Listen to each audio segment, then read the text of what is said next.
अस्सलाम वालेकुम दोस्तों। आज हम डिस्कस कर रहे हैं image formation by convex mirror. दोस्तों, पिछले लेक्चर में हमने डिस्कस किया था image formation by concave mirror और वहाँ पे हमने सबसे पहले प्रिंसिपल रेस को डिस्कस किए थे कि जब ये चार रेस कनकेव मिरर के साथ इंसिडेंट होती है तो उसकी रिफ्लेक्टिंग डायरेक्शन कहाँ होती है, यानी किस साइड पे वो रिफ्लेक्ट होती है। तो आज के इस लेक्चर में सबसे पहले हम ये डिस्कस करेंगे कि प्रिंसिपल रेज जब कन्वेक्स मिरर के साथ इंसिडेंट होती है तो वो किस साइड पे डाइवर्ज होती है। तो सबसे पहले मैं डिस्कस करता हूँ ए रे को।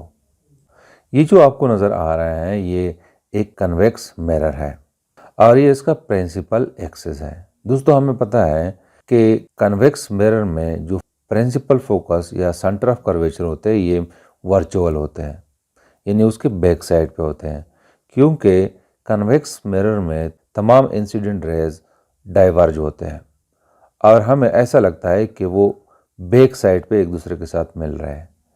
तो उसका प्रिंसिपल फोकस और सेंटर ऑफ कर्वेचर इस साइड पे होते हैं और ये जो है उसका प्रिंसिपल एक्सिस है। तो ए रे उस रे को कहते हैं जो प्रिंसिपल एक्सिस के साथ पैरेलल होती है। जैसे कि आपको यहाँ पे नज़र आ रहा है ये एक ए रे है।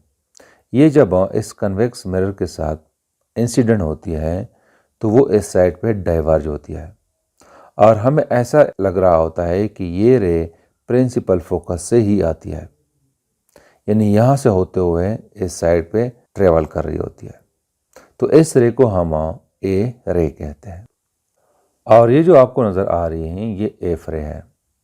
ये एफ रे जब कन्वेक्स मिरर के साथ इंसिडेंट होती है तो वो इस साइड पे डाइवर्ज होती है और हमें यूँ लग रहा होता है कि दिस रे pass through this principle focus, यानी वर्चुअली ये रे इस प्रिंसिपल फोकस से पास होती है, लेकिन हकीकत में वो इस साइड पे रिफ्लेक्ट होती है।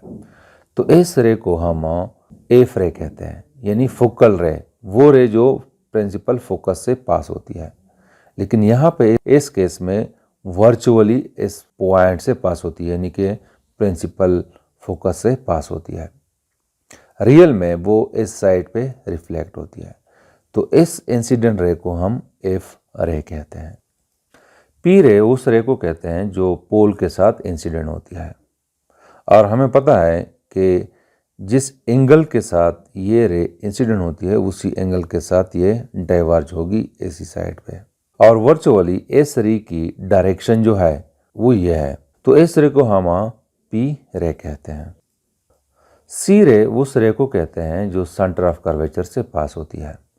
यहाँ पे कन्वेक्स मिरर में वर्चुअली ये इंसिडेंट रे, यानी अगर एक रे जो है वो यहाँ से आते हुए इस पॉइंट के साथ टकराती है तो वर्चुअली हमें ऐसा लगता है कि दिस रे pass through this centre of curvature और यहाँ पे ये रे इस कन्वेक्स मिरर के साथ जब इंसिडेंट होती है तो वो इसी ही साइड से रिफ्लेक्ट होती है।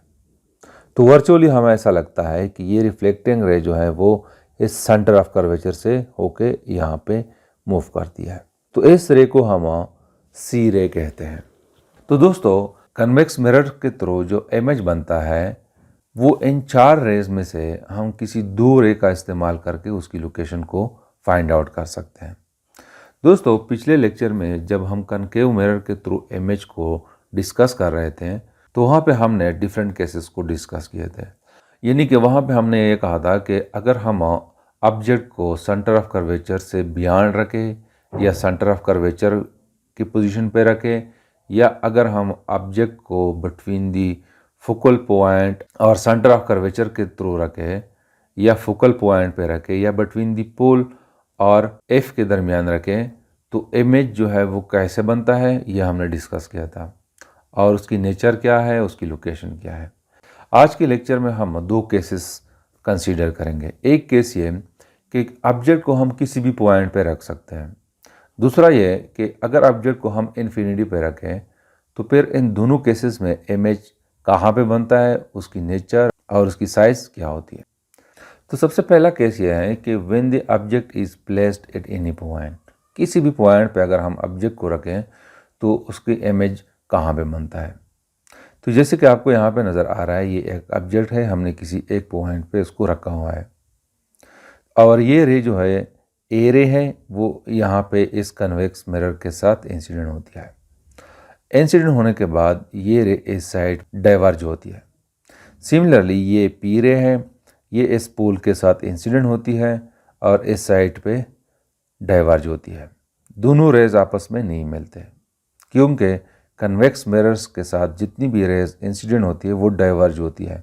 उसको हम वर्चुअली मिला सकते हैं। जैसे कि आपको यहाँ पे नज़र आ रहा है, ये पी रे जो है वो इसको अगर हम इस साइड पे एक्सटेंड कर दें तो it will pass through F और ये रे it will move in this direction. तो दोनों रेज जो है इस पॉइंट पे एक दूसरे के साथ मिलेंगे तो इमेज जो बनेगा वो इस पोजीशन पे बनेगा और इसकी साइज़ जो है वो ऑब्जेक्ट की साइज़ से कम है और ये वर्चुअल इमेज है, अपराइट इमेज है। सिमिलरली अगर ऑब्जेक्ट को हम इस कन्वेक्स मिरर से दूर रखें, जिसे कि आपको यहाँ पे नज़र आ रहा है, इस ऑब्जेक्ट को हमने बहुत दूर रखा हुआ है तो यहाँ पे ये दोनों रेज जो मिलेंगे वर्चुअली वो इस पॉइंट पे मिलेंगे। हकीकत में वो डाइवर्ज होती है, ए रे इस साइड पे डाइवर्ज होती है और पी रे इस साइड पे डाइवर्ज होती है। दोनों जो है वर्चुअली इस पॉइंट पे मिलेंगे तो इमेज जो है वो इस पोजीशन पे बनेगा और इस इमेज की इमेज जो है वो इससे कहीं कम होगी। यानी पहले केस में इमेज जो था उसकी साइज़ थोड़ी ज़्यादा थी और वो उसकी लोकेशन जो थी वो बिटवीन पी एंड एफ थी। यहाँ पे इस केस में इमेज शिफ्ट हो गया टुवर्ड्स एफ और इसकी साइज़ जो है वो पहले वाले केस से कम है। सिमिलरली अगर इस ऑब्जेक्ट को हम और दूर ले जाए तो ऑब्जेक्ट यही कहीं बनेगा इस पोजीशन पे, उसकी साइज़ और भी कम होगी। और अगर हम इस ऑब्जेक्ट को इन्फिनिटी पे रखें, पहला केस हमने ये डिस्कस किया था कि किसी भी पॉइंट पे रखते हैं लेकिन कन्वेक्स मिरर के साथ नज़दीकी कहीं रख लेते हैं। दूसरा केस ये है कि अगर हम इस ऑब्जेक्ट को इन्फिनिटी पे रख दें तो ये दोनों रेज जो है ये प्रिंसिपल फोकस पे एक दूसरे के साथ वर्चुअली मिलेंगे तो उसका इमेज जो है वो यहाँ पे बनेगा और यहाँ पे इसका इमेज जो है ना होने के बराबर है, बहुत ही कम है। यानी हमें इस केस में इमेज नज़र नहीं आएगा। तो इस तरह जो कन्वेक्स मिरर के थ्रू जो इमेज बनता है वो वर्चुअल है और साइज़ में हमेशा ऑब्जेक्ट से कम ही होता है और अपराइट इमेज बनता है। तो this is something about the image formation by convex mirror. Thank you.